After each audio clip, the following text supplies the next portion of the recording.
ట్రంప్ని విమర్శించచ్చుగాక, తను ఒక వ్యాపారస్తుడు.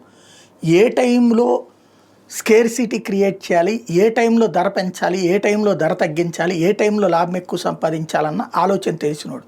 అతను అమెరికా అధ్యక్షుడు అయ్యాడు.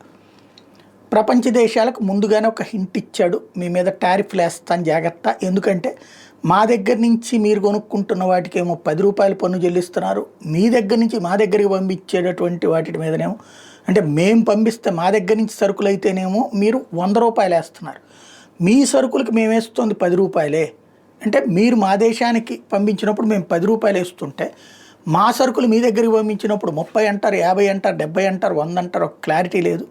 ఇది ఎక్కడది?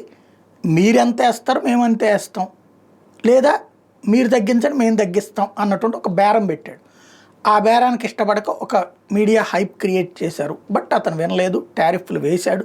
వేశాక ప్రపంచ స్టాక్ మార్కెట్లు కుప్పకూలుతున్నాయి. అట్ ద సేమ్ టైం ఇప్పుడు దారికి వస్తున్న పరిస్థితి అర్జెంటీనానా లేకపోతే కనుక వియత్నామా, అట్లాగే వీళ్ళిద్దరూనేమో శాంతం 0 టారిఫ్స్ వేస్తామన్నారు. మెక్సికో దగ్గర నుంచి, బ్రెజిల్ దగ్గర నుంచి, అటు పక్కన ఉన్నటువంటి యూరప్ దేశాల్లో చాలా దేశాలు ఇప్పుడు బార్గెనింగ్ చేసి తగ్గించుకునేటటువంటి దిశగా అడుగులు వేస్తున్నాయి. అదే సందర్భంలో ట్రంపే బార్గెనింగ్ చేసి భారత్, ఇజ్రాయెల్, వియత్నాములతో పాటుగా కాంబోడియాతో కూడా, అలాగే తైవాన్తో కూడా కొంత వెసులుబాటు ఇచ్చేందుకు సిద్ధపడుతున్నాడు అన్నటువంటిది తాజా అంశం.